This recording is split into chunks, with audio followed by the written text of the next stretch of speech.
Hello everyone, welcome to my channel Cam Master by Neeraj Mahajan. और बच्चों कैसे हो? आई होप कि आप बहुत अच्छे से हो और बहुत अच्छी तरह से आप स्टडी कर रहे हो। बच्चे बी पॉजिटिव ऑलवेज। अब बोर्ड एग्जाम आने वाले हैं तो हमें डरना नहीं है जी, हमें कुछ नहीं आता है, अब इतना टाइम रह गया, हम कैसे पढ़ेंगे। So always be positive. Still हमारे पास बहुत ज़्यादा टाइम है। ठीक है, आप अच्छी तरह से स्टडी करिए। जिन्होंने कभी भी एनसीईआरटी चैप्टर्स नहीं पढ़े हैं ना, आप वीडियोस को देखिए, अच्छी तरह से समझिए, नोट्स बनाइए। Nothing is difficult. So today I will start life processes. आपका बायो का बहुत बहुत इंपॉर्टेंट चैप्टर है लाइफ प्रोसेसेस। बच्चों को लगता है कि अरे ये तो बहुत मुश्किल है, इतना सारा कुछ है, हमें नहीं आता। पता नहीं वो को बायो को थ्योरी होती है, इट्स वेरी इजी। जस्ट एक बार पढ़िए, नोट्स बनाइए अपनी कॉपीज पर। और इस वीडियो में आपको इतना एग्जैक्ट टू द पॉइंट और लिमिटेड उसमें आपको बहुत अच्छी तरह से समझाया है। ठीक है, तो आपने वीडियो को अच्छी तरह से समझना है। जो जो चीज़ इसमें दी गई है और इसमें से आपके मैक्सिमम क्वेश्चंस आने वाले हैं, 100% चांसेस हैं। और आपके पीवाईक्यूज में से निकाले गए हैं, तो वीडियो को बहुत अच्छी तरह से समझना है और इनके नोट्स भी बनाइए। So let's start. Life processes.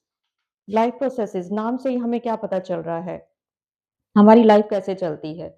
हमारी लाइफ में बहुत सारे प्रोसेसेस होते हैं और सबसे इंपॉर्टेंट प्रोसेस क्या होता है? खाना। हम खाते हैं ना, 3 टाइम तो हमारे फिक्स ही हैं और उसके बीच में भी हम बहुत कुछ खाते-पीते रहते हैं। सो लाइफ का सबसे इंपॉर्टेंट प्रोसेस क्या है? हमारा nutrition. Clear? So in this video I will discuss nutrition, respiration and excretion. So 3 life processes I will discuss in video, and the transportation I will discuss in my next video because थोड़ा सा वो लंबा है। तो इसको मैं तीनों processes को बहुत अच्छी तरह से और शॉर्ट में आपको डिटेल में लेकिन शॉर्ट में समझाऊंगी। ठीक है, सो लेट्स स्टार्ट। तो सबसे पहले हमारा जो प्रोसेस है दैट इज द न्यूट्रिशन। तो हम सबसे पहले तो लाइफ प्रोसेस ही जैसा मैंने आपको बताया है, हमें जिंदा रहने के लिए क्या चाहिए? एनर्जी चाहिए। एनर्जी हमें कहाँ से मिलेगी? खाने से मिलेगी। ठीक है, तो सारे लाइफ प्रोसेसेस में सबसे इंपॉर्टेंट हमारा क्या आ जाता है? न्यूट्रिशन। अब न्यूट्रिशन न्यूट्रिशन की अगर हम बात करते हैं तो सबसे अगेन इंपॉर्टेंट टर्म जो आप लोअर क्लासेस में भी पढ़ते हैं दैट इज न्यूट्रिएंट्स। अब न्यूट्रिएंट्स क्या होते हैं? ठीक है, सो सबसे पहले हमें किस चीज की नॉलेज होनी चाहिए? न्यूट्रिएंट्स क्या होते हैं। न्यूट्रिएंट्स वो चीज है जो हम खाने के साथ खाते हैं। अब आपके खाने में क्या क्या होता है? बैलेंस डाइट खाते हैं ना हम। हमारे खाने के अंदर प्रोटीन्स हैं, कार्बोहाइड्रेट्स हैं, लिपिड्स हैं, विटामिन्स हैं, मिनरल्स हैं, फैट्स हैं, so many things which we eat. So ये जो छोटी-छोटी चीज़ें जो हमारे खाने के अंदर मिलकर एक बैलेंस्ड डाइट बनाती हैं, हमारी बॉडी की हर एसेंशियल रिक्वायरमेंट को फुलफिल करती हैं, that is said to be the nutrient, the essential component of food like protein, fats, lipids, carbohydrates, all these are called nutrients. Second important term आपकी क्या आ जाती है? न्यूट्रिशन। अब आपने खाना खा लिया, खाने के साथ आपने इंपॉर्टेंट न्यूट्रिएंट्स भी खा लिए। चलिए मैं मेन आपको लिख देती हूँ। ठीक है, आप इनको देखिए और अच्छी तरह से अपनी कॉपीज पर इनके आपने नोट्स बनाने हैं। प्रोटीन्स, फैट्स, लिपिड्स, कार्बोहाइड्रेट्स, ये सारे क्या हैं आपके? इंपॉर्टेंट न्यूट्रिएंट्स हैं। Then minerals. ठीक है, मिनरल्स देन खाने के अंदर जो हम खाते हैं एसेंशियल उसके अंदर इनऑर्गेनिक ऑर्गेनिक सब्सटेंसेस होते हैं, विटामिन्स होते हैं। तो ये सारी चीजें क्या है? न्यूट्रिएंट्स। न्यूट्रिशन क्या है? आप इन न्यूट्रिएंट्स को कैसे अब्सॉर्ब करते हो? जब ये हमारी बॉडी के अंदर अब्सॉर्ब हो गए, हम उसको यूटिलाइज कर रहे हैं। कैसे यूटिलाइज कर रहे हैं? इनकी एनर्जी को। जब ये न्यूट्रिएंट्स हमारे ब्लड के अंदर मिक्स हो गए, then we will get energy और उस एनर्जी को हम यूटिलाइज करेंगे। सो न्यूट्रिशन क्या होती है? The process of obtaining and utilising the energy for life processes. इस चीज को हम क्या बोलते हैं? न्यूट्रिशन। तो ये हमारा सेकेंड इंपॉर्टेंट चीज जो है हमारी डेफिनेशन में आता है, न्यूट्रिशन। तो ये चीज भी आपको पता होनी चाहिए। फर्स्ट न्यूट्रिएंट्स क्या होते हैं, second nutrition. It is the process of obtaining, कैसे आपने लेना है nutrition, and then obtaining and utilising the energy.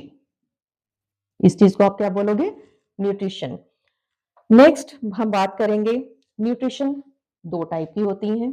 ठीक है, ये आपने लोअर क्लासेस में पढ़ा है। ऑटोट्रॉफिक न्यूट्रिशन, मेनली दो।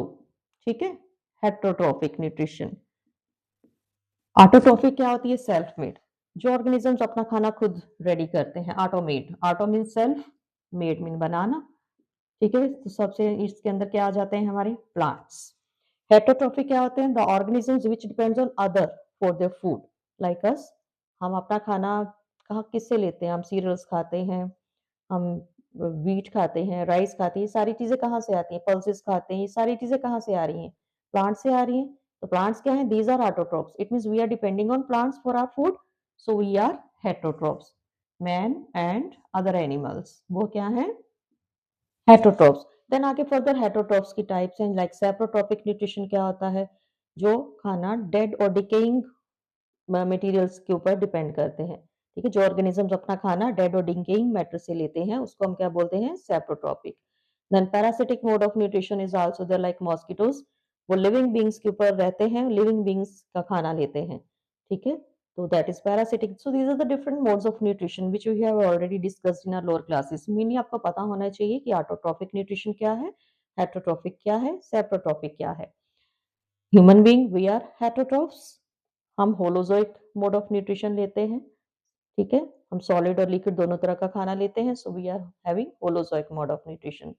Then we are omnivorous. हम क्या हैं? एक तो होलोजोइक मोड है हमारा, हम सॉलिड लिक्विड दोनों तरह का खाना लेते हैं। ठीक है, इसको, ये छोटी छोटी टर्म्स हैं जो बच्चों को नहीं पता होती, तो आपको ये पता होनी चाहिए। Then we are omnivores. Omnivores का मतलब क्या है? वी ईट ऑल एवरीथिंग, हम सब कुछ खा जाते हैं। ठीक है, ईट एवरीथिंग, वो क्या हो गया आपका? Omnivores. We are omnivores. Now next हमारा क्या आता है? हमारा डाइजेस्टिव सिस्टम। हमने इसके अंदर क्या अब डिस्कस करना है? Nutrition in human beings. Clear? तो ह्यूमन बींग्स की न्यूट्रिशन हम सारा प्रोसेस डिस्कस करेंगे कि हमारा डाइजेस्टिव सिस्टम कैसा है, डाइजेस्टिव सिस्टम के पार्ट्स कैसे हैं और वो कैसे कैसे अपना काम करते हैं, कौन कौन सी उसके अंदर ग्लैंड्स आती हैं, कौन से एंजाइम रिलीज होते हैं। So let's all discuss. ठीक है, so nutrition in human beings, your first life process, कि कैसे न्यूट्रिशन हमारे अंदर, हम जो खाना खाते हैं कैसे वो हमारी बॉडी उसको खाती है, लेती है, ब्लड के अंदर मिक्स होता है, कैसे वो हमारी बॉडी के अंदर डाइजेस्ट होता है और कैसे हम उससे एनर्जी लेते हैं।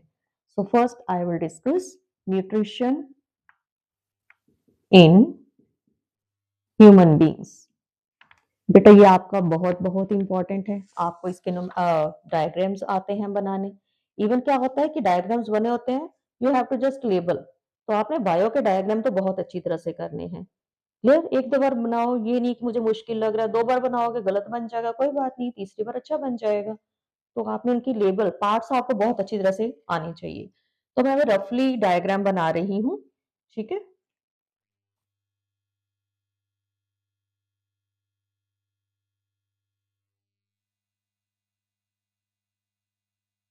मेरी ड्राइंग कुछ खास अच्छी नहीं है, बट आई विल ट्राई। ठीक है, थोड़ा सा हम बनाते हैं।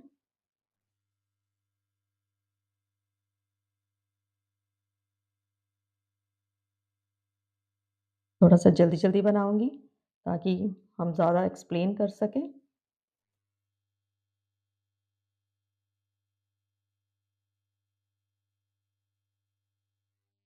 आपने थोड़ा सा अच्छा बनाना है अपना देखकर।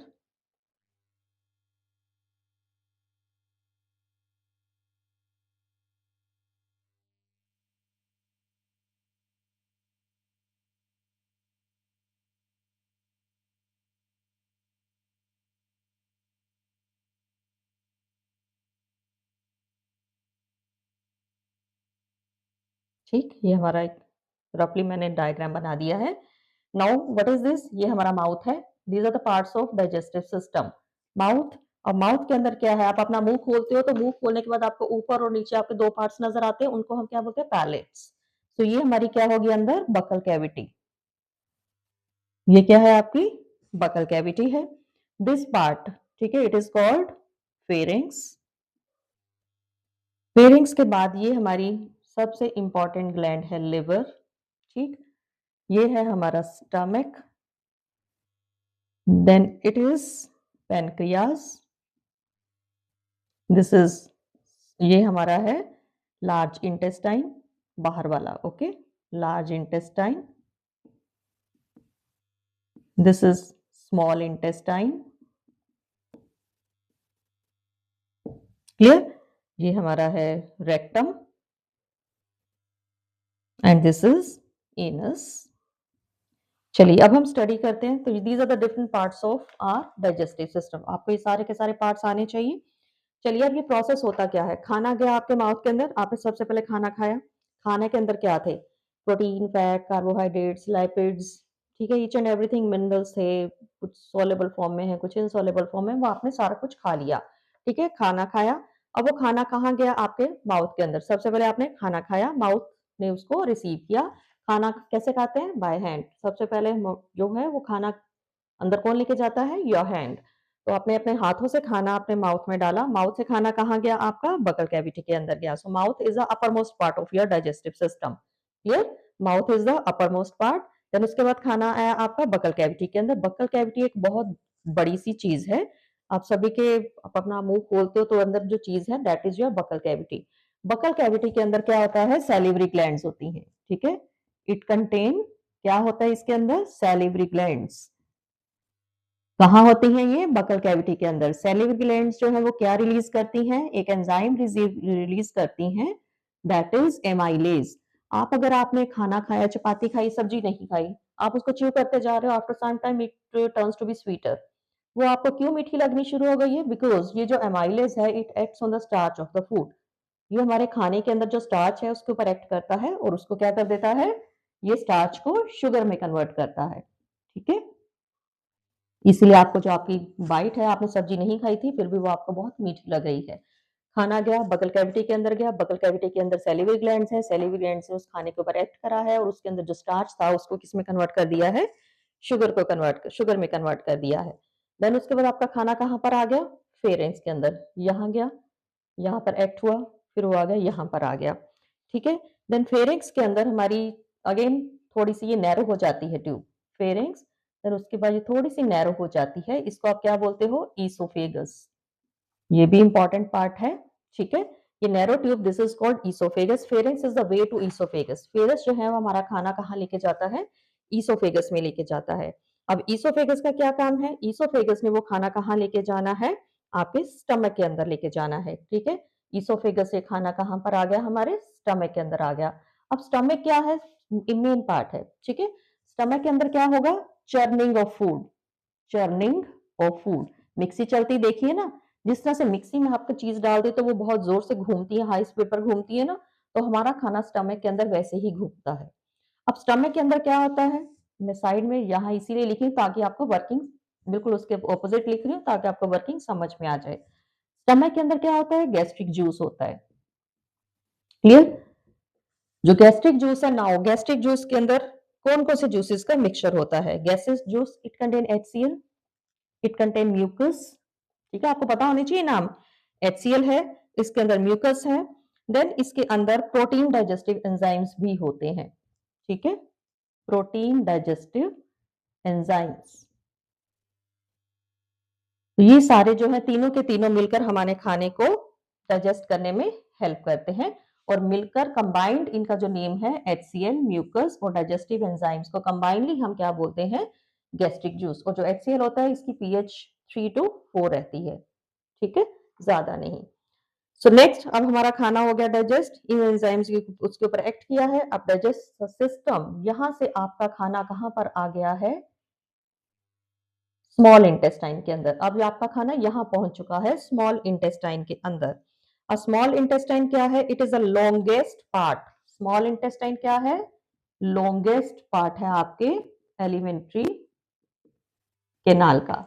ठीक है, स्मॉल इंटेस्टाइन जो है लॉन्गेस्ट पार्ट है। इसके अंदर फिंगर लाइक प्रोजेक्शंस होती हैं। स्मॉल इंटेस्टाइन के अंदर क्या होती हैं? फिंगर लाइक प्रोजेक्शंस हैं। वो फिंगर लाइक प्रोजेक्शंस को हम क्या बोलते हैं? विलाई बोलते हैं। These villi increases the surface area for the absorption of food. Villi का काम क्या है? They increases the surface area for absorption of food. तो इसके अंदर अब और क्या क्या होगा? अब जब खाना आपका स्मॉल इंटेस्टाइन के अंदर आ गया है तो इस खाने को, ये जो खाना है small intestine food is made alkaline. Food जो है थोड़ा सा एल्कलाइन हो जाता है। कैसे हो जाता है? By the secretion of liver and pancreas. अब लिवर और पेनक्रियाज ने अपना रोल प्ले करना है। लिवर क्या सिक्रीट करता है? Bile juice. ठीक है, लिवर क्या सिक्रीट करता है? Bile juice. अब बाइल जूस का क्या काम है? It acts on the fats, ये फैट्स की डाइजेशन में हेल्प करता है। So liver acts on the fats and helps in the digestion of fat. किसकी हेल्प करता है? फैट्स की डाइजेशन में। ये आपके 1 मार्क के क्वेश्चंस। देन उसके बाद आता है पैनक्रियाज। पैनक्रियाज पैनक्रियाज क्या है? पैनक्रियाज के अंदर 3 उसके अंदर एंजाइम्स हैं। कौन कौन से एंजाइम हैं पैनक्रियाज के अंदर? ठीक है, पैनक्रियाज जो है इट कंटेन्स 3 एंजाइम्स। ये आपका कंप्लीट में एक ही उस पे कर रही हूँ ताकि आपको समझ में आए। 3 एंजाइम्स अब पैनक्रियाज के अंदर कौन कौन से हैं? फर्स्ट है pancreatic amylase, pancreatic amylase. Second है आपका pancreatic lipase, pancreatic lipase. And third है आपका ट्रिप्सिन। ये सारे कहाँ हैं? पैनक्रियाज के अंदर। अब इनका काम क्या है? ठीक है, एमाइलेज का क्या काम करेगा? स्टिल खाने के अंदर जो स्टार्च है उसको ब्रेक करेगा और उसको शुगर में कन्वर्ट करेगा। जो आपका लाइपेज है ये क्या काम करेगा? ये लिपिड्स के ऊपर एक्ट करेगा, मींस फैट्स। ठीक है, ये फैट्स की डाइजेशन में हेल्प करता है। और जो ट्रिप्सिन है ये क्या काम करता है? ट्रिप्सिन जो है it causes the digestion of protein. ये तीनों इसमें हेल्प करते हैं। It causes digestion of protein. तो ये सारा काम कहाँ पर हुआ? आपके पैनक्रियाज के अंदर। वन मोर थिंग बचे, पैनक्रियाज जो है एक हार्मोन भी सीक्रेट करते हैं और उस हार्मोन का नेम क्या है? इंसुलिन। अगर उसकी डेफिशिएंसी हो जाती है तो it causes a dreaded disease that is the diabetes. आपको पता है हमारी इंडिया की आधी से ज्यादा पॉपुलेशन डायबिटिक है। ठीक है, सो ये किसकी उसकी डेफिशिएंसी से होता है? इंसुलिन की डेफिशिएंसी से। सो ये रहा। देन खाना, स्मॉल इंटेस्टाइन में अब हमारे खाने की क्या हो चुकी है? Assimilation. Where assimilation takes place? In the small intestine. अब आपका 80% काम हो चुका है। नाउ उसके बाद जो चीज आपका खाना ब्लड के अंदर मिक्स हो चुका है, स्टिल अभी और कुछ चीजें हैं जो हमारे ब्लड को नहीं चाहिए, हमारा ब्लड उनको रिसीव नहीं कर रहा। वो सारे का सारा मटेरियल अब कहाँ आ गया? लार्ज इंटेस्टाइन के अंदर। ठीक है, ये लार्ज इंटेस्टाइन के अंदर चला गया। अब लार्ज इंटेस्टाइन ने क्या करना है? स्टिल जो चीजें बॉडी को नहीं चाहिए, ठीक है, the wasted material, the undigested food which is left, it comes into the large intestine. It is not required by the body and it is excreted through the anus. It contains solid as well as liquid material. So this is our nutrition in human beings. I hope ये आपको बहुत अच्छी तरह से समझ में आया है। मैंने एक ही उस पे करा है ताकि आपको कोई प्रॉब्लम ना हो। बहुत शॉर्ट में और बहुत डिटेल में अच्छी तरह से आपको समझाया है। ठीक है, next I will discuss the important life process that is respiration. Respiration, अब खाना खा लिया, रेस्पिरेशन ने क्या काम करना है? एनर्जी रिलीज करनी है। हमारी बॉडी में जो एनर्जी होती है वो किस किस फॉर्म में रिलीज होती है? एटीपी की फॉर्म में। एटीपी की फुल फॉर्म क्या होती है? Adenosine tri phosphate. That is said to be the energy currency of the cell. तो हमारी बायो में हम जो एनर्जी यूज करते हैं, बॉडी जो एनर्जी यूज करती है, हाई एनर्जी होती है इसमें, इसको हम क्या बोलते हैं? एटीपी। ठीक है, नेक्स्ट हमारा जो लाइफ प्रोसेस हम डिस्कस करने जा रहे हैं दैट इज द रेस्पिरेशन। अब रेस्पिरेशन को आप कैसे डिफाइन करोगे? 2 तरह से डिफाइन कर सकते हो। ठीक है, फर्स्ट मैं क्या बोलती हूँ? Respiration is the exchange of gases. ऐसे ही बोलते हैं ना हम, respiration means exchange of gases. Second मैं इसको कैसे डिफाइन करूंगी? It is a breakdown of the food, breakdown of food to release energy into the cells, to release energy to cells। तो इन दोनों तरह से मैं रेस्पिरेशन को डिफाइन कर सकती हूँ। अब इन दोनों प्रोसेसेस का नेम क्या है? मैं इन द 2 प्रोसेसेस जिन जो मैंने अभी आपको ऊपर बताए हैं, द 2 प्रोसेसेस आर कॉल्ड, इनको हम क्या नाम देते हैं? फर्स्ट मैं नाम दूंगी ब्रीदिंग, ठीक है, एंड सेकंड में क्या इसको नाम दे सकती हूँ? Cellular respiration. ठीक, यहीं से अब हमारी टर्म आ गई है, what is breathing and what is cellular respiration. Breathing क्या है? It is the exchange of gases, we take oxygen and we expel carbon dioxide. Cellular respiration क्या है? It is the breakdown of food and release energy into the cells. तो चलिए पहले हम breathing को explain करते हैं। What is breathing? intake of oxygen and release carbon dioxide. That is set of the breathing. Now cellular respiration क्या है? Cellular respiration, it is a complex process. It involves oxidation of food. Oxidation of किसकी oxidation है? Oxidation of glucose.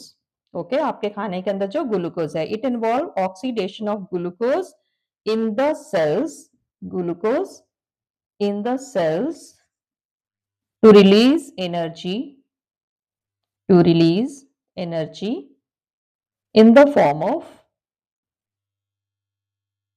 ATP. ठीक, energy भी release करता है, to release energy and carbon dioxide.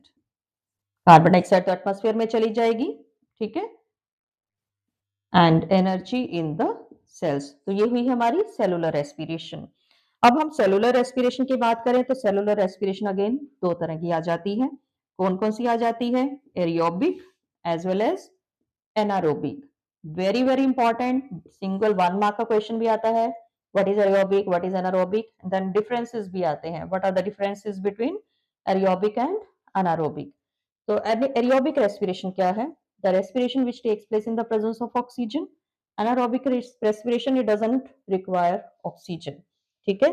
So it takes place, ये क्या है? इन the presence of, आप डिफरेंसेस लर्न कर लो तो आपको अपने आप इसकी डिटेल भी पता चल जाएगी। It takes place in the presence of oxygen, ये in the absence of oxygen, in the absence of oxygen। Second difference आप क्या दे सकते हो? इसमें क्या होता है, आपका जो ग्लूकोज है गेट कन्वर्टेड, ग्लूकोज की ऑक्सीडेशन हुई and release carbon dioxide and water. अब इसमें क्या है? इनकम्प्लीट ऑक्सीडेशन, ये कंप्लीट ऑक्सीडेशन है ग्लूकोज की, ठीक है। इसमें आपने क्या लिखना है? Incomplete oxidation of glucose. Incomplete oxidation किसकी हुई? ग्लूकोज की हुई है। और यहां पर जो आपके प्रोडक्ट हैं, एंड क्या मिला आपको? Ethanol and lactic acid. साथ में क्या निकलेगा? Lactic acid. Very important point, यहां पर कंप्लीट ऑक्सीडेशन है, इसलिए प्रोडक्ट्स क्या हैं? Carbon dioxide and water. यहाँ पर इनकम्प्लीट ऑक्सीडेशन है और यहाँ पर आपके प्रोडक्ट्स क्या हैं? इथेनॉल एंड लैक्टिक एसिड, ठीक। Very important difference. Third difference क्या है? यहाँ पर एनर्जी बहुत ज्यादा अमाउंट में रिलीज होती है, large amount of energy released, बहुत ज्यादा अमाउंट में एनर्जी रिलीज होती है। इसमें लेस एनर्जी रिलीज, इसमें एनर्जी आपकी क्या रहेगी? लेस रहेगी। नाउ लास्ट, एरियोबिक रेस्पिरेशन कहाँ होती है? ये साइटोप्लाज्म में भी होती है और माइटोकॉन्ड्रिया में भी होती है, ठीक ठीक है। It takes place in cytoplasm as well as in mitochondria. और ये क्या होती है? सिर्फ साइटोप्लाज्म में होती है, माइटोकॉन्ड्रिया में नहीं होती है। So these are the differences between aerobic and anaerobic respiration. चलिए, अब हमारी बॉडी के अंदर रेस्पिरेशन के लिए कौन सा रेस्पिरेटरी ऑर्गन भगवान ने हमें दिया है? That is a lungs. तो बच्चे सभी की बॉडी के अंदर लंग्स नहीं होते respiratory organs. Different organisms respire by different organisms. Like fishes, fishes पानी में रहती हैं तो उनका जो रेस्पिरेटरी ऑर्गन है वो क्या होता है? गिल्स। तो आपको ये 1 मार्क के क्वेश्चंस हैं जो आपको पता होने चाहिए। Clear? Fishes respire by gills. Human beings respiration कैसे होती है? lungs, different organisms need different depending on where they are living। तो सबसे पहले हम फिशेस की बात करते हैं। फिशेस कहाँ कैसे सर्वाइव करती हैं, कैसे रेस्पायर करती हैं? गिल्स के थ्रू। अर्थवर्म कैसे रेस्पायर करती है? स्किन के through, diffusion, by simply diffusion. Frog, frog is amphibian, it is living on land as well as on water. So frog जो है it respire both by skin and lungs, तो ये दोनों तरह से करता है। देन इंसेक्ट्स, इंसेक्ट्स के अंदर स्पेशल रेस्पिरेटरी ऑर्गन होते हैं, दैट इज ट्रेकिया, ठीक है, उसको हम क्या बोलते हैं? Trachea. And human beings of course lungs. Human beings कैसे रेस्पायर करते हैं? लंग्स के थ्रू। तो now I will explain the mechanism of breathing.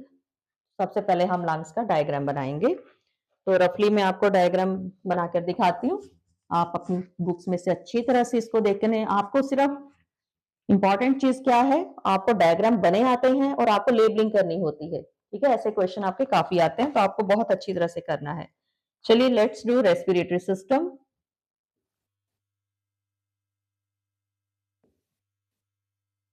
सबसे पहले हम इसका फिगर बनाएंगे। ठीक है, अगेन रफली मैं इसका फिगर बना रही हूं।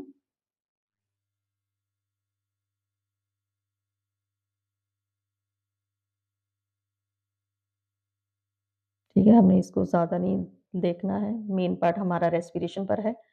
यहाँ हमारे नोस्ट्रिल से स्टार्ट हो गया है ये प्रोसेस। नोस्ट्रिल्स हमारे जो है वो एयर अंदर लेके जाते हैं। ये हमारे नेक में से ट्रेकिया निकल रहा है। ठीक है, पता ना आपको ट्रेकिया, ट्रेकिया के आसपास कार्टिलेजिनस रिंग्स लाइक स्ट्रक्चर होता है जो इसको कोलैप्स होने से बचाता है, उसके प्रोटेक्शन करता है। देन आपने यहाँ पर लीफ लाइक स्ट्रक्चर बनाना है।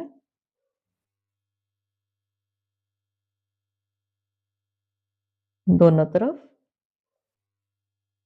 ठीक, कुछ इस तरह का आपका स्ट्रक्चर है। ये आगे आके आपके ये यहाँ पर आपके रिब्स, यहाँ पर हमारे रिब्स होते हैं। ये रफली फिगर बना रही हूँ। ठीक है, ये अगर आप माइक्रोस्कोप में स्कूल में देखें तो आपको बहुत अच्छी तरह से बताते हैं टीचर्स। ठीक, ये आगे जाके यहाँ पर डिवीजन हो जाती है बहुत सारी, इसमें से हमारी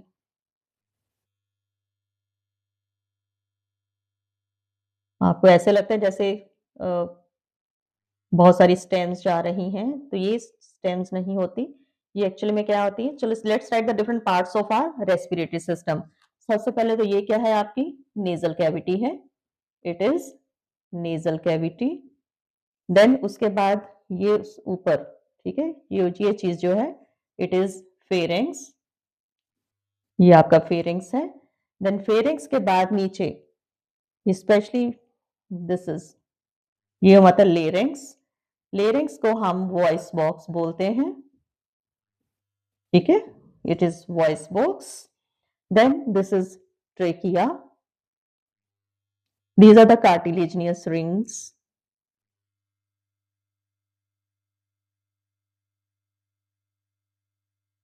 जो लंग्स ट्रेकिया को प्रोटेक्ट करती हैं। ठीक है, नेक्स्ट ये सारी जो चीजें आपको नजर आएगी, what is this, this is the thoracic cavity. ये आपकी क्या है, थोरेसिक कैविटी है।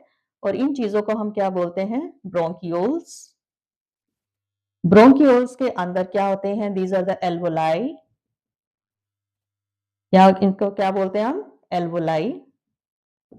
ठीक, अगर इसका मैं इंडिविजुअल डायग्राम बना के दिखाऊं तो ये ब्रांचेस जो मैंने बनाई हैं ये किस तरह से आपको इंडिविजुअली अंदर जाके ये बलून लाइक स्ट्रक्चर में कन्वर्ट हो जाती हैं, कुछ ऐसा ऐसा इसका। ठीक है, कुछ इस तरह से इनका स्ट्रक्चर नजर आता है। आप किसी भी तरह से बना सकते हो, ऐसे ऐसे ऐसे आपको अंदर से नजर आती हैं। तो ये अंदर से जो ऐसा नजर आता है, ये एल्वोलाई, ये हमने क्या बनाया है, मैंने एल्वोलाई का स्ट्रक्चर बनाया है बलून लाइक। इसके अंदर बहुत सारी ब्लड कैपिलरीज होती हैं। इनके अंदर क्या होता है, ब्लड कैपिलरीज। ठीक, तो ये बलून लाइक चीज है, दैट इज ब्लड कैपिलरीज जो है इनके अंदर एल्वोलाई के अंदर होती हैं। इस चीज को जो नेटवर्क है इसको हम ब्रोंकियोल्स करते हैं। ब्रोंकियोल्स के अंदर ये आप इसके अंदर ऐसे ऐसे ऐसे ऐसे ठीक है, ऐसे ऐसे आप बना सकते हो, और ये चीज क्या है, एल्वोलाई। चलिए सबसे पहले अब हमने लेबलिंग कर ली है, अब हम देखते हैं कि हमारा जो रेस्पिरेटरी सिस्टम है ये काम कैसे करता है। इसके अंदर क्या है, सबसे पहले it consist of nasal cavity. ठीक है, टू नोस्ट्रिल्स होते हैं through which air enters into the nasal cavity. हम नोज के सांस लिया, नोज के थ्रू हमारी एयर जो अंदर गई, नोस्ट्रिल्स के अंदर गई। ठीक है, देन कहाँ पहुंची, नेजल कैविटी के अंदर पहुंची। नेजल कैविटी कहाँ एंटर कर रही है, फेरिंग्स के अंदर एंटर कर रही है। फेरिंग्स जो है वो कहाँ, लेरिंग्स से पास होता हुआ कहाँ जा रही है, हमारी एयर जो है वो ट्रेकिया में जा रही है। Trachea is surrounded by cartilaginous rings which protected, and इसको प्रोटेक्ट करता है कोलैप्स होने से। Now trachea it runs down through the neck, neck से होता हुआ ये कहाँ चला गया, थोरेसिक कैविटी में आ गया, जहां पर ये डिवाइड हो गया है बहुत सारी ब्रांचेस में, जिसको हमने क्या नाम दिया है, ब्रोंकियोल्स। ब्रोंकियोल क्या है, it is a balloon like structure. Bronchiole का स्ट्रक्चर कैसा है, it is balloon like structure है जो आपका है। और इस चीज को हम क्या बोलते हैं, बाहर से ये पूरी चीज, इसको हम क्या बोलेंगे, एल्वियोलर सैक। इसको हम क्या बोलेंगे, एल्वियोलर सैक। तो एल्वियोलर सैक के अंदर क्या है, ये जो बलून्स, ये जो छोटी छोटी मैंने अंदर से दिखाया है, these are the alveoli. Alveoli के अंदर क्या है, it contains lot of blood capillaries, then this thing it is called diaphragm. Clear, it is diaphragm. तो डायाफ्राम जो है ये बहुत बड़ा रोल प्ले करता है जब हम रेस्पायर करते हैं, ठीक है। तो डायाफ्राम जो है वो थोरेसिक कैविटी को एब्डोमिनल कैविटी से सेपरेट करता है। It separate abdominal cavity from thoracic cavity. Okay, so ये डायाफ्राम का काम है। तो ये तो थी हमारी स्ट्रक्चर। अब ये सारी कंपाइल करके अब ये काम कैसे करते हैं, ठीक है। अब हम इसकी डिस्कस करेंगे working. When you breathe in, आपने जब एयर अंदर लेके गए हो तो ये क्या होगा, ribs lift up. When you breathe, मैं इसको थोड़ा सा चार्ट के थ्रू अगर बता दूं तो आपको ज्यादा अच्छा लगेगा, ठीक है। मैं एरोस लगा के करती हूँ। व्हेन यू ब्रीद, जब आपने सांस अंदर ली तो क्या हुआ, आपकी जो रिब्स हैं, आपने इसी तरह से इसको याद कर लो working, it will be very easy for you. Ribs जो है दे लिफ्ट अप, ठीक, ribs lift up, air enters into the lungs, air enter into lungs, air आपके लंग्स के अंदर आ चुकी है, ठीक है। नेक्स्ट उसके बाद क्या हुआ, डायाफ्राम फ्लैटन्स, डायाफ्राम थोड़ा फ्लैट हो गया है। फ्लैट होने से क्या हो गया है, थोरेसिक कैविटी लार्ज हो गई है, thoracic cavity large, thoracic cavity उसके लार्ज हो गई है। अब लार्ज होने से क्या होगा, बहुत सारी जो एयर है वो मोर एयर विल बी रिटेन्ड, बहुत सारी एयर जो है वो लार्ज होने से बहुत सारी एयर जो है उसके अंदर चली गई है, ठीक है। अब बहुत सारी अंदर चली गई, अब यहां से क्या हुआ, ब्लड जो है it bring carbon dioxide from the body cell and releases into alveoli, ठीक है। ब्लड ने क्या किया, blood brings carbon dioxide from body and release into alveoli. तो ये सारी की सारी जो डीऑक्सीजनेटेड थी, जो एयर जो हमें अच्छी नहीं हमने बाहर निकालनी है, वो एल्वोलाई के अंदर पहुंच चुकी है, ठीक है। अब क्या हुआ, जब ये एयर पहुंची, now oxygen is taken, oxygen जो है ब्लड ने, oxygen is taken by blood, alveoli के अंदर कार्बन डाइऑक्साइड आ गई, ऑक्सीजन कहां गई, ब्लड के अंदर आई, to transport to the body, body से कार्बन डाइऑक्साइड आई, एल्वोलाई में चली गई, ब्लड ने ऑक्सीजन ली और बॉडी को ट्रांसपोर्ट कर दी। तो यहां पर आपका देख रहे हो गैसियस एक्सचेंज हो गया है। अब जब ये चीज हुई तो क्या हुआ, ये तो हमारा चल रहा है काम ड्यूरिंग इनहेलेशन। अब एक्सहेलेशन में क्या हो जाएगा, एक्सहेलेशन क्या होता है आपका, release of gas, inhalation intake of, exhalation क्या है, release of carbon dioxide. Inhalation में जब आपने करा तो ये चीज हुई। अब एक्सहेलेशन में क्या होगा, ठीक है, ड्यूरिंग एक्सहेलेशन अब डायफ्राम ने क्या करना है, डायफ्राम पहले तो फ्लैट हो गया था, बहुत सारी अंदर आ गई थी, अब now it becomes dome shape. तो जब ये डोम शेप हुआ, इसकी कैविटी जो रिड्यूस हो गई, it expels the air from lungs, it expel air from lungs. इस तरह से इनहेलेशन और एक्सहेलेशन जो है वो एक इकट्ठा प्रोसेस होता है। तो हमारी एयर लंग्स में से ऑक्सीजन एंड कार्बन डाइऑक्साइड का एक्सचेंज होता है। अब ये जो इंपॉर्टेंट प्रोसेस इनहेलेशन और एक्सहेलेशन है, ये कौन करता है, हमारी बॉडी के अंदर, ब्लड के अंदर बहुत बहुत इंपॉर्टेंट पिगमेंट होता है, उस पिगमेंट का नेम क्या है, haemoglobin, very very important, haemoglobin, it is the respiratory pigment, it is the respiratory pigment in the blood, respiratory pigment है, blood के अंदर होता है, and it has strong affinity for oxygen, ठीक है? तो हमारे ब्लड जो है वो कैसे गैसेज़ को एक्सचेंज करता है, कैसे गैसेज़ को ऑक्सीजन को ट्रांसपोर्ट करता है। ऑक्सीजन को ट्रांसपोर्ट करने का काम कौन करता है? Haemoglobin which is a respiratory pigment and it has very, very strong affinity for oxygen. So हमारा जो रेस्पिरेटरी सिस्टम इनहेलेशन, एक्सहेलेशन हम नॉर्मल 1 मिनट में 15 से 18 टाइम ब्रीथ करते हैं। तो आप देखो हम हमारी बॉडी के सिस्टम्स कितने ज़्यादा टेंशन में रहते हैं और सारा दिन कितना काम करते हैं वो हमारे लिए। सो ये था हमारा रेस्पिरेटरी सिस्टम। ठीक? आई होप ये आपको बहुत अच्छी तरह से क्लियर हो गया है। Third, the important life process is excretory system. हम जो खाना खाते हैं, जैसे हमने न्यूट्रिशन में भी पढ़ा था, लास्ट में वो कहाँ जाता है? लार्ज इंटेस्टाइन से वो बाहर चला जाता है। अब एक्सक्रीशन में हम बहुत सारी चीज़ों की और स्टडी करेंगे। हमारी बॉडी के अंदर जस्ट एक अनडाइजेस्टेड फूड ही नहीं होता है, बहुत सारे कुछ अनवांटेड मटेरियल्स भी होते हैं, कुछ गैसेस होती हैं, कुछ अमोनिकल कंपाउंड्स भी होते हैं। They should be eliminated from our body. अगर वो हमारी बॉडी से एलिमिनेट नहीं होते हैं, it create toxins, toxic gases हमारी बॉडी के अंदर बिल्ड होना शुरू हो जाती हैं and it leads to death also. So हमारी बॉडी में सबसे इम्पोर्टेंट हमारा एक्सक्रीटरी ऑर्गन क्या है? हमारा हम कैसे हमारी बॉडी एक्सक्रीट करती है? Through kidneys. तो इसके लिए आपको बच्चे किडनी का डायग्राम आना चाहिए। अगेन जैसा मैंने पहले बोला है, मैं थोड़ा-सा आपको रफली डायग्राम बना के दिखाऊँगी, ठीक है? तो आप उसको अपनी बुक्स में से अच्छी तरह से बनाकर स्टडी करो। तो सबसे पहले मैं आपको बनाकर दिखाती हूँ हमारा एक्सक्रीटरी सिस्टम का diagram. The next important life process क्या है हमारा? Excretory system. ठीक, तो लेट्स डिस्कस। सबसे पहले मैं इसका डायग्राम बनाती हूँ। डायग्राम से ज़्यादा आपको लेबलिंग आनी चाहिए। कौन-कौन से आपके एक्सक्रीटरी सिस्टम के पार्ट हैं। हमारी जो किडनीज़ हैं वो क्या होती हैं? बीन शेप होती हैं, ठीक है? 2 किडनीज़ हैं, लोअर एब्डोमिनल कैविटी की तरफ होती हैं ये, अपर नहीं होती हैं। ये आपका 1 मार्क का इम्पोर्टेंट क्वेश्चन है। ठीक है? यहाँ से हमारी एओर्टा जाती है। किडनी का काम क्या है? ब्लड को प्यूरिफाई करना होता है। मैं रफली डायग्राम आपको बनाकर दिखा रही हूँ, ठीक है?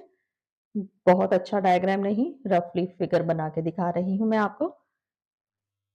यहाँ से हमारी डक्ट जाती है।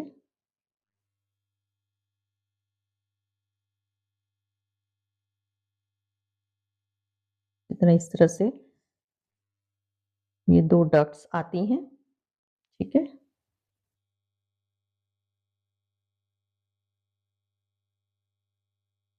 So these are the bean shaped kidneys.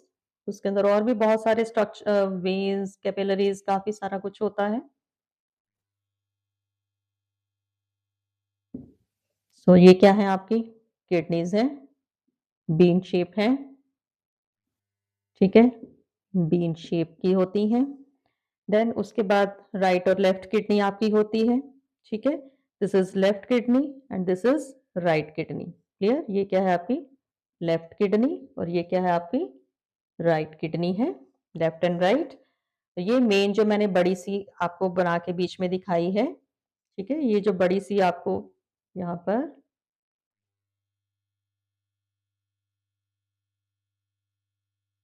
ये जो चीज़ है ये एओर्टा है, जो कि ब्लड लेके आती है। दिस इज़ यूरिनरी ब्लैडर, ये आपका यूरिनरी ब्लैडर है। This is urethra, clear? ये आपका यूरेथ्रा है and these are the 2 ducts, urinary ducts हैं ये, जिसको आप यूरेटर भी बोल सकते हो। यूरिनरी डक्ट्स, क्या बोलते हैं इसको हम? यूरेटर। यूरेटर भी बोल सकते हो। So these are the part of excretory system. अब एक्सक्रीटरी सिस्टम जो हमारा किडनी, अब किडनी का अंदर से स्ट्रक्चर कैसा होता है? किडनी के अंदर बहुत सारी न्यूमरस ब्लड कैपिलरीज़ होती हैं। एक कैप्सूल लाइक चीज़ होती है किडनी के अंदर, ठीक है? जिसको जिसको हम क्या बोलते हैं? Bowman capsule. क्या बोलते हैं? Bowman capsule. अब हमने बोमेन कैप्सूल के अंदर क्या होती हैं? Structured unit, excretory units, that is nephrons. तो अब हम नेफ्रॉन्स का स्ट्रक्चर बनाएँगे, ठीक है? ये 2 स्ट्रक्चर बहुत-बहुत इंपॉर्टेंट है और आपको आने चाहिए। अब मैं जैसा मैंने पहले बोला है, नेफ्रॉन क्या है? कप शेप चीज़ होती है, ठीक है? एक कप शेप चीज़ है।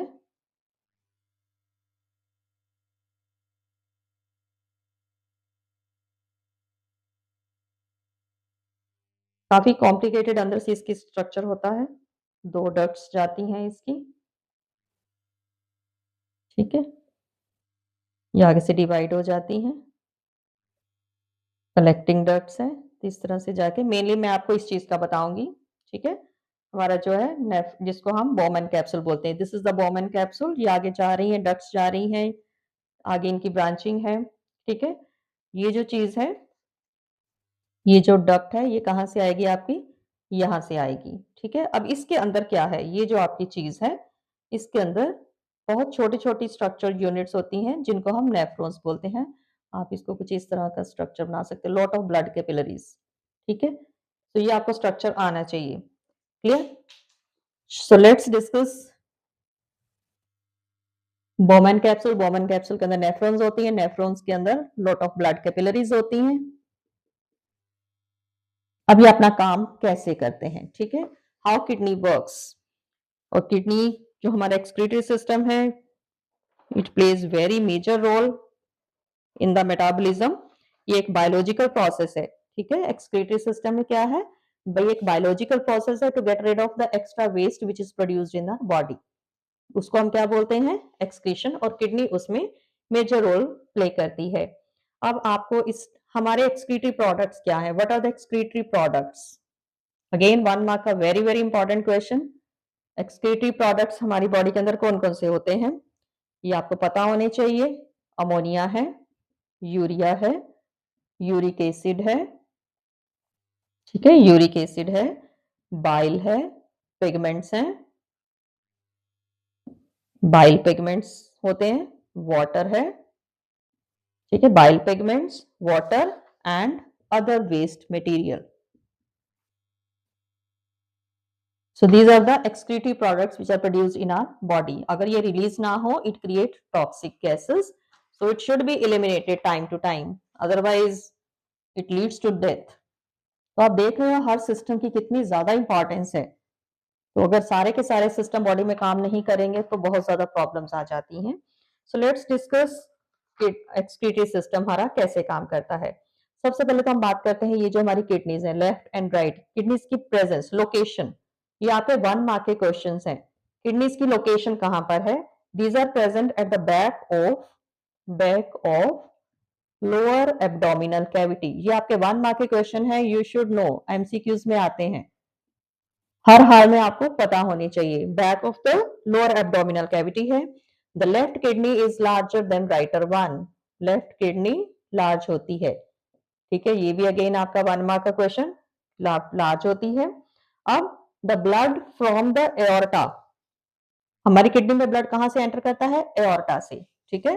Blood enters from aorta. अब एओर्टा क्या है? It is the largest artery. Aorta क्या है?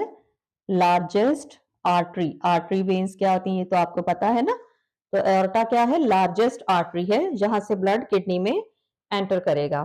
कैसे करता है? रास्ता क्या रहता है? Bye renal arteries. छोटी छोटी आर्टरीज होती हैं जिनको हम क्या बोलते हैं? Renal arteries. And leave through, kidney से बाहर कैसे निकलता है? And leave through renal veins. Renal renal system that is excretory, kidney से रिलेटेड रीनल वेन्स। तो ये तो इंट्रोडक्शन होगी, किडनी कहां पर होती है, ब्लड कहां से आता है? एओर्टा से आता है। कैसे आता है? रीनल आर्टरी से आता है। और किडनी से बाहर कैसे जाता है? रीनल वेन से जाता है। तो यूरिन जो है वो किडनी में बनता है, ठीक है? यूरिन कहाँ प्रोड्यूस होता है? किडनी में। Urine is formed in kidney. कहाँ यूरिन बनेगा? किडनी में बनेगा। किडनी से ये पास होता होता कहाँ? यूरेटर से जाएगा। यूरेटर से यूरिनरी ब्लैडर में जाएगा and it is release from, store कहाँ होता है? ठीक है, stored in urinary bladder. Urinary bladder में मसल्स होती हैं जो स्ट्रांग होती हैं, ठीक है? Then it goes to the urethra. So ये प्रोसेस रहता है यूरिन के पास होने का। क्लियर? अब हमारा स्ट्रक्चर ऑफ नेफ्रॉन, किडनी के अंदर क्या होता है? ये किडनी है, किडनी के अंदर क्या होता है? Nephron. Nephron is the most important part of kidney. चलिए देखिए स्ट्रक्चर किडनी नेफ्रॉन का स्ट्रक्चर अब कैसा होता है। Very important question. नेफ्रॉन का स्ट्रक्चर आपको हर हाल में आना चाहिए। ये आपको 3 मार्क्स में भी आ सकता है, 2 में भी आ सकता है, लॉन्ग क्वेश्चन में भी आ सकते हैं, ठीक है? तो इवन आपको डायग्राम बना होगा, आपको उसके लेबलिंग भी करनी आ जाती है। So let's discuss structure of nephron. चलिए, नेफ्रॉन क्या है सबसे पहले? It is the structural unit of kidney. इसके अंदर बहुत सारी कैपिलरीज होती हैं, ठीक है। यूनिट ऑफ एक्सक्रीशन, इसको हम structural and functional unit of excretion भी बोलते हैं। What is the structural and functional unit of excretion? Functional unit of excretion क्या है? नेफ्रॉन। ठीक, नेफ्रॉन कहां पर होते हैं? It is the upper part of Bowman capsule. ये बोमन कैप्सूल के अंदर होते हैं, जैसा मैंने अभी आपको बताया था, ऐसा शेप होता है, ठीक है। इसके अंदर ये बोमन कैप्सूल के अंदर होते हैं। They are present inside the Bowman capsule. अब इसके अंदर क्या है? It contains it contain lot of blood capillaries. बहुत सारी ब्लड कैपिलरीज। मैं बहुत शॉर्ट में आपको इसका करवा रही हूँ, आपने ये सारी चीजें लर्न करनी है। What is nephron? It is a structural and functional unit of excretion. It is present inside the Bowman capsule. It contains lot of blood capillaries, जिसको हम क्या बोलते हैं? Glomerulus. इसको कम कलेक्टिवली हमने क्या नाम दिया है? Glomerulus. Filtration of blood takes place in filtration of blood. Blood की filtration कहाँ होती है? It takes place in filtration of blood कहाँ होती है? It takes place in Bowman capsule. ये सारे आपके 1 मार्क के क्वेश्चंस हैं जो आपको हर हाल में पता होने चाहिए। साथ-साथ हम पढ़ रहे हैं, साथ-साथ मैं आपको क्वेश्चंस भी बता रही हूँ, ठीक है? कहाँ पर होती है filtration of blood? Bowman capsule के अंदर। जो फिल्ट्रेट है, इट जो है इट कंटेन्स, जो आपकी उसके अंदर आएगा, फिल्ट्रेट के अंदर क्या-क्या होता है, ठीक है? ब्लड जो है वो क्या-क्या लेके आता है? Sodium ions, potassium ions, chloride ions, glucose, amino acids, glucose, amino acids, ये सारे के सारे जो हैं, एंड उसके साथ क्या आएगा? Urea and large amount of water. ये सारी चीजें आपके फिल्ट्रेट के साथ आपके अंदर आ चुकी हैं। क्लियर? अब ब्लड जो है, ब्लड, ये सारी की सारी चीजें अब आ गई आपकी यहाँ पे नेफ्रॉन के अंदर। नेफ्रॉन कहाँ थे? बोमन कैप्सूल के अंदर थे। अब नेफ्रॉन जो है, ये सारे मैंने इसके स्ट्रक्चर में आपको बताया था, यहाँ पर बना के दिखा देती हूँ। ये नीचे क्या है? Collecting ducts. 2 डक्ट्स होती हैं दोनों तरफ एक। अब ये सारी की सारी चीजें कहाँ जा रही हैं? कलेक्टिंग डक्ट्स में जा रही हैं। ट्यूब्स होती हैं, लॉन्ग ट्यूब्स दोनों तरफ होती हैं, जिनको हम क्या बोलते हैं? Collecting ducts. ये सारा का सारा फिल्ट्रेट आपका कहाँ चला गया? कलेक्टिंग डक्ट्स में चला गया। वहां पर क्या हो गई? रीएब्जॉर्प्शन। Reabsorption of water. ये उसमें से भी पानी को एब्जॉर्ब करता है। कलेक्टिंग डक्ट्स में जब चला गया, तो कलेक्टिंग डक्ट्स ने क्या करना है? रीएब्जॉर्प्शन, उसमें से भी पानी एब्जॉर्ब कर लेना है, डिपेंडिंग अपॉन कि आपकी बॉडी के अंदर कितना पानी है और आप कितना निकालना चाहते हो, ठीक है। तो इस चीज को हम क्या बोलते हैं? Osmo regulation. अब कलेक्टिंग डक्ट ने अपना काम कर लिया, रीएब्जॉर्प्शन कर ली। देन उसके बाद जो है, बाकी जो चीज बची, जो लिक्विड बचा, दैट इज, उसको हम क्या बोलते हो? ऑस्मो रेगुलेशन के बाद द लिक्विड जो है, that is said to be the urine, and it passes through the, comes to the ureter, then urinary bladder, and then it passes through urethra. Clear? So ये हमारा process है excretory system का। बच्चे, आपने excretory system पढ़ लिया। Kidney से related क्या प्रॉब्लम्स आप सुनते हो? किडनी फेल हो गई, ये सुनते हैं ना। किसी की किडनी क्यों फेल हो जाती है? जब एक्सेसिव बिल्डअप हो जाता है पोटेशियम आयंस का। किस चीज की? जब बॉडी के अंदर बहुत ज्यादा पोटेशियम आयंस आ गए हैं, तो किडनी फेल हो जाती है। अब जब किडनी फेल हो जाती है, तो क्या हमारे पास ऑप्शन रहते हैं? सर्वाइव करने के लिए किडनी तो चाहिए ना, नहीं तो पॉइजनस मटेरियल अंदर इकट्ठा होता जाएगा। हमारा ब्लड प्यूरिफिकेशन तो किडनी ने ही करनी है। तो अगर प्यूरिफाई नहीं कर पाएंगे, तो वी लॉस्ट आवर लाइफ। तो इसके लिए क्या हमारे पास ऑप्शन रहते हैं? या तो ऑर्गन ट्रांसप्लांट कर दी जाए, तो इसके लिए भी बहुत ज्यादा रिस्की रहता है, और सबसे पहले तो किडनी मिलना ही बहुत मुश्किल होता है, बिकॉज एग्जैक्ट मैचिंग होनी चाहिए, एंड ब्लड रिलेशन में ज्यादा पॉसिबिलिटी रहती है, it's very difficult process. Second process क्या रहता है? डायलिसिस। डायलिसिस क्या है? ये एक मशीन से होता है।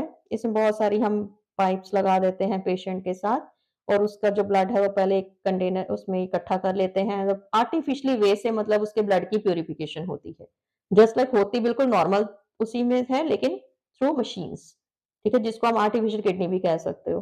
तो ये 2 प्रोसेसेस हैं जिससे ब्लड की प्यूरिफिकेशन आप कर सकते हो डायलिसिस के थ्रू। डायलिसिस के लिए भी मशीनें काफी तरह की हैं, ठीक है, लॉन्ग टर्म के लिए चाहिए, स्मॉल टर्म के लिए चाहिए। एंड सेकंड हमारा ऑप्शन क्या रहता है, kidney transplant, which is again a very large and hectic process. So ये तो थी बात हमारी एक्सक्रीशन इन प्लांट्स। अब एक्सक्रीशन अगर एनिमल्स की हमने पढ़ ली, ह्यूमंस की पढ़ ली, now excretion in plants. Plants को भी एक्सक्रीशन करनी पड़ती है। अब प्लांट्स में एक्सक्रीशन कैसे कैसे होती है? प्लांट्स के अंदर जो वेस्ट वाटर है वो कैसे निकलता है? Through leaves. और उस that is the loss of water in the vapour form, इसको हम क्या बोलते हैं? ट्रांसपीरेशन बोलते हैं। देन कुछ गैसेस, जो टॉक्सिक गैसेस प्लांट्स के अंदर बिल्डअप हो गई हैं, वो कैसे निकलती हैं? वो भी लीव्स के थ्रू निकलती हैं, थ्रू स्टोमेटा। ठीक। ना कुछ वेस्ट मटेरियल्स, ठीक है, जरूरी नहीं है कि सिर्फ गैसेस ही हो, कुछ वेस्ट मटेरियल्स भी हैं जो प्लांट्स के अंदर प्रोड्यूस होते हैं। मैं इसको थोड़ा सा लिख देती हूँ ताकि आपको याद रहे। ठीक है, फर्स्ट मैं बात कर रही हूँ एक्सक्रीशन इन प्लांट्स। ये ज्यादा डिटेल नहीं है, ठीक है। फर्स्ट है एक्सेस वाटर। एक्सेस वाटर कैसे निकलता है? Through leaves, through leaves. और इसको हम क्या बोलते हैं? ट्रांसपीरेशन। ठीक। Then again gaseous exchange. Gaseous का एक जो वेस्ट गैसेस हैं वो कैसे निकलता है? Through stomata. अगेन लीव्स के थ्रू, स्टोमेटा के अंदर छोटे छोटे पोर्स होते हैं जिनको हम लीव्स के अंदर छोटे छोटे पोर्स होते हैं जिनको हम स्टोमेटा बोलते हैं। देन कुछ another waste materials like alkaloids हैं, टॉक्सिन्स हैं, ऑर्गेनिक एसिड्स हैं, ठीक है। This organic acids they are stored in cell vacuole. तो ये प्लांट की फंक्शनिंग में डिस्टर्बेंस क्रिएट नहीं होने देते। Then resins, gums, they are deposited they are deposited in old xylem tissue।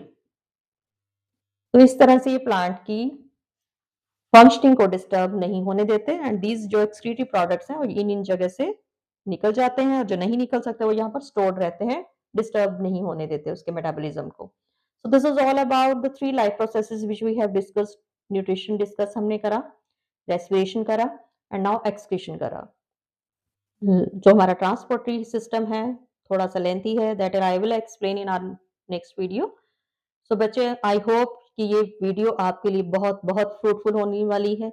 अगर आपको 95% नंबर चाहिए ना साइंस में, उससे ज़्यादा भी ले सकते हो। वीडियोस को बहुत अच्छी तरह से देखिए, अपनी कॉपीज पर नोट्स बनाइए, डायग्राम्स को स्टडी करिए, उनके लेबल लेबल आपको बहुत अच्छी तरह से आने चाहिए, क्योंकि डायग्राम आते हैं और आपको लेबल करनी पड़ती है।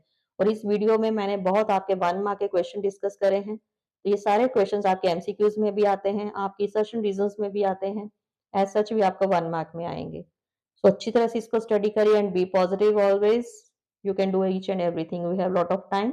अगर एनसीईआरटी अभी तक नहीं भी पढ़ी है तो no need to worry about this. इन वीडियोस को अच्छी तरह से पढ़िए और अपने नोट्स बनाइए। और अगर कोई डाउट है, कुछ प्रॉब्लम है, so you can comment section में आप अपनी क्वेरीज भेजिए।